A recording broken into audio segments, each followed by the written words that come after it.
ಹೌದು. ಅವಾಗ ಮನೇಲಿ ಬಿಡ್ತಾ ಇರಲಿಲ್ಲ, ಈಗ ಮನೆಯವ್ರು ಇಲ್ವಲ್ಲ. ಹೌದು, ನ್ಯೂಸ್ ಸೆಲೆಬ್ರಿಟೀಸ್ನೆಲ್ಲ ಇಂಟರ್ವ್ಯೂ ಮಾಡುವಾಗ ತುಂಬ ಖುಷಿ ಇರ್ತಿತ್ತು. ಅದರಲ್ಲೂ ನಮಗೆ ಪರ್ಸ್ನಲ್ ಫೇವ್ರೇಟ್ಸ್ ಎಲ್ಲ ಇರ್ತಾರೆ. ಸೊ ಅವ್ರನ್ನ ಇಂಟರ್ವ್ಯೂ ಮಾಡುವಾಗ ತುಂಬಾ ಖುಷಿ ಆಗ್ತಾ ಇತ್ತು. ಮೀಟ್ ಮಾಡಿದಾಗ ಅಯ್ಯೋ ಎಷ್ಟು ಡೌನ್ ಟು ಅರ್ತ್ ಇದ್ದಾರಪ್ಪ, ಎಷ್ಟು ಚೆನ್ನಾಗಿ ಮಾತಾಡ್ತಾರೆ ಇವರೆಲ್ಲ. ನಾವು ಚಿಕ್ಕ ವಯಸ್ಸಿಂದ ಇವ್ರನ್ನ ಟಿ ವಿಯಲ್ಲಿ ನೋಡಿಕೊಂಡು ಬಂದವರು ಇವತ್ತಿಷ್ಟು ಆಗಿ ನಮಗೆ ಒಂದಷ್ಟು ಕಾಂಪ್ಲಿಮೆಂಟ್ಸ್ ಕೊಟ್ಟಾಗ ತುಂಬ ಖುಷಿ ಆಗ್ತಾ ಇತ್ತು. ಅವಾಗ ನಂಗೆ ಫಸ್ಟ್ ಇಂದ್ರಜಿತ್ ಸರೇ ಕೇಳಿದ್ದು, ಅವ್ರು ಈಗಲೂ ಹೇಳ್ತಾ ಇರ್ತಾರೆ, ನಾನು ನಿಮ್ಮನ್ನು ಲಾಂಚ್ ಮಾಡಬೇಕಾಗಿತ್ತು, ನೀವು ಅದೇ ಪತ್ರ ಮಾಡ್ತಾ ಇದ್ದೀರಾ ಸರ್, ಇನ್ನೂ ಏನು ಕಾಲ ಮಿಂಚಿಲ್ಲ, ನೆಕ್ಸ್ಟ್ ಸಿನಿಮಾಗಳಿಗೆ ಅವಕಾಶ ಕೊಡಿ ಅಂತ ಹೇಳಿದ್ದೀನಿ.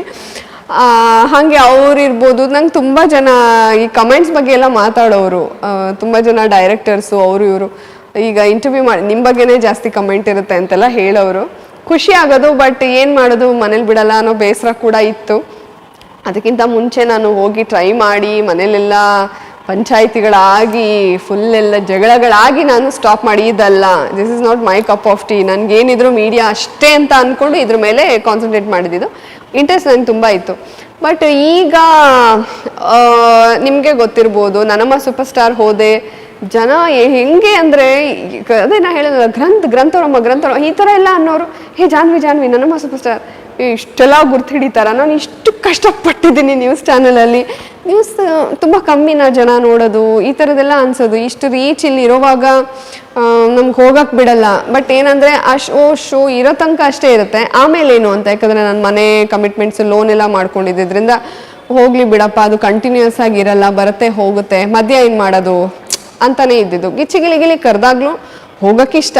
ಬಟ್ ಆಫ್ಟರ್ ಗಿಚ್ಚಿಗಿಲಿಗಿಲಿ ಏನು ಅನ್ನೋ ಕ್ವೆಶನ್ ಮಾರ್ಕ್ ಇರುತ್ತೆ ನನ್ನ ಕಮಿಟ್ಮೆಂಟ್ಸ್. ಅದೊಂದು ಭಯದಿಂದ ನಾನು ಹಿಂದಕ್ಕೆ ಹೆಜ್ಜೆ ಇಡ್ತಾ ಇದ್ದೆ. ಬಟ್ ಗಿಚ್ಚಿಗಿಲಿಗಿಲಿ ಮುಗಿಸ್ಕೊಂಡು ವಾಪಸ್ ನ್ಯೂಸ್ ಫಸ್ಟ್ಗೆ ಹೋಗೋಣ ಅಂತಲೇ ನಾನು ಅಂದ್ಕೊಂಡು ಬಂದಿದ್ದು. ಬಟ್ ಬಂದಮೇಲೆ ಏನಾಯಿತು, ನನಗೆ ಟಿ ವಿ ವಿಕ್ರಮ ಸಿಕ್ತವು. ಈಗಲೂ ಅದು ಬಿಟ್ಟು ಬಂದಮೇಲೆ ನೋಡಿ ನಮ್ಗೆ ಆಪ್ಷನ್ಸ್ ಈಗಲೂ ಅಷ್ಟೇ ಬೇರೆ ಬೇರೆ ಚಾನಲ್ಸ್ ಕರೀತಾ ಇರ್ತಾರೆ ಫ್ರೀಲ್ಯಾನ್ಸಿಂಗು. ಓಕೆ, ನಾವು ಧೈರ್ಯ ಮಾಡಿ ಆಚೆ ಬಂದ ಮೇಲೆ ಅವಕಾಶಗಳು ತೆರ್ಕೊಳ್ಳುತ್ತೆ. ಈಗ ಜಾನ್ವಿ ನ್ಯೂಸ್ ಫಸ್ಟಲ್ಲಿ ಇದ್ದಾಳೆ ಅಂತ ಯಾರೂ ಕೇಳಲ್ಲ.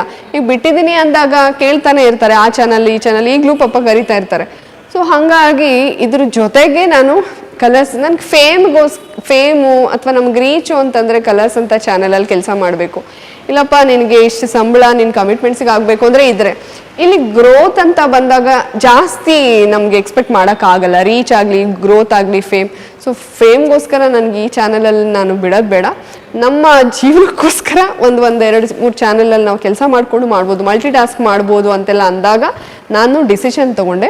ಬಟ್ ಅವತ್ತು ತೊಗೊಳ್ಳುವಾಗಲೂ ಒಂದು ಸಣ್ಣ ಭಯ ಇತ್ತು. ಬಟ್ ಇವತ್ತಿಗೆ ಇಲ್ಲ, ಒಳ್ಳೆ ಡಿಸಿಷನ್ ತೊಗೊಂಡೆ ಅಂತ. ದೇವರೇನು ಕೈ ಬಿಟ್ಟಿಲ್ಲ. ಯಾಕಂದರೆ ಕಷ್ಟಪಡೋರಿಗೆ ಯಾವತ್ತೂ ದೇವ್ರ ಕೈ ಬಿಡಲ್ಲ. ನಾನೇನೋ ಮೈಗಳಿ ಕೆಲಸಗಳಿ ಅಂತ ಅಂದರೆ ಪರವಾಗಿಲ್ಲ, ನಾನು ಏನು ಕೆಲಸ ಕೊಟ್ಟರು ಮಾಡ್ತೀನಿ. ಇವತ್ತೇನೋ ನಾನು ಸಿನಿಮಾ ಮಾಡ್ಬಿಟ್ಟಿದ್ದೀನಿ ಅಂದ್ಬಿಟ್ಟು ನಾನು ಆ್ಯಂಕರಿಂಗ್ ಬಿಟ್ಟರೆ ನಮ್ಮ ಹೊಟ್ಟೆ ತುಂಬೋದಲ್ಲಿ. ಏನು ಮೇಡಮ್, ಸಿನಿಮಾ ಮೊನ್ನೆ ತಾನೇ ಅನೌನ್ಸ್ ಆಯಿತು, ಇಲ್ಲಿ ಆ್ಯಂಕರಿಂಗಿಗೆ ಬಂದಿದ್ದೀರಾ ಅಂತ ನಂಗೆ ಯಾರೋ ಕೇಳ್ತಾ ಇದ್ರು. ಇಂದ್ರಜಿತ್ ಲಂಕೇಶ್ ಅವ್ರದ್ದು ಗೌರಿ ಸಿನಿಮಾ ನಾನೇ ಆ್ಯಂಕರಿಂಗ್ ಮಾಡಿದ್ದು. ಸಿನಿಮಾ ಹೌದಪ್ಪ, ಅದನ್ನ ಇಟ್ಕೊಂಡು ನಾನು ಸಿಂಗಲ್ ಆಗಿ ಒಂದು ಓಕೆಪ್ಪ, ನನಗೇನು ಕೆಲಸ ಇಲ್ಲ ಅಂದರೆ ಆ ದುಡ್ಡು ನನಗೆ ಸಾಕಾಗುತ್ತೆ. ನನಗೆ ಒಂದು ಫ್ಯಾಮಿಲಿ ಇದೆ, ಕಮಿಟ್ಮೆಂಟ್ಸ್ ಇದೆ. ನಾನು ಹೀರೋಯಿನ್ ಆಗಿ ಸೆಲೆಕ್ಟ್ ಆಗಿದ್ದೀನಿ, ಹೌದು, ಆ ಸಿನಿಮಾ ರಿಲೀಸ್ ಆಗಬೇಕು. ಆ ರಿಸಲ್ಟ್ ಏನಾಗುತ್ತೆ ಗೊತ್ತಿಲ್ಲ. ನಾವು ಸಿನಿಮಾ ಮಾಡ್ತಾ ಇದ್ದೀವಿ ಅಂತ ಹಳೆದನ್ನು ಬಿಡೋಕ್ಕಾಗಲ್ಲ ಅಲ್ಲ. ಅದು ಚೆನ್ನಾಗಾದ್ಮೇಲೆ ನೋಡ್ಕೊಳ್ಳೋಣ. ಬಟ್ ಅಲ್ಲಿ ತನಕ ನಾವು ಮಾಡೋ ಕೆಲಸ ಮಾಡ್ತಾನೆ ಇರಬೇಕಲ್ಲ. ಸೊ ಹಾಗಾಗಿ ಧೈರ್ಯ ಮಾಡಿಬಿಟ್ಟು ಬಂದೆ. ಇವತ್ತು ಎಲ್ಲನೂ ಹ್ಯಾಂಡಲ್ ಮಾಡ್ತಾ ಇದ್ದೀನಿ. ಅವಾಗ ತೊಗೊಂಡಂತಹ ಡಿಸಿಷನ್ ಬಗ್ಗೆನೂ ನಂಗೆ ತುಂಬ ಖುಷಿ ಇದೆ.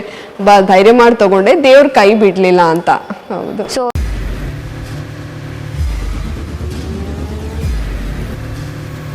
ಪ್ರಜಾಮಾರ್ಗ ನ್ಯೂಸ್, ಇದು ಜನಸಾಮಾನ್ಯರ ಧ್ವನಿ. ನಮಸ್ಕಾರ. ನೀವು ನೋಡ್ತಾ ಇದ್ದೀರಾ ಪ್ರಜಾಮಾರ್ಗ ನ್ಯೂಸ್. ರಾಷ್ಟ್ರದ, ರಾಜ್ಯದ, ರಾಜಕೀಯದ ಬಗ್ಗೆ ಹೆಚ್ಚಿನ ಸಿನಿಮಾ ಅಪ್ಡೇಟ್ಗಳಿಗಾಗಿ ಫಸ್ಟ್ ಲೈಕ್ ಮಾಡಿ, ಸಬ್ಸ್ಕ್ರೈಬ್ ಆಗಿ, ಹಾಗೆ ಫಾಲೋ ಕೂಡ ಮಾಡಬೇಕು.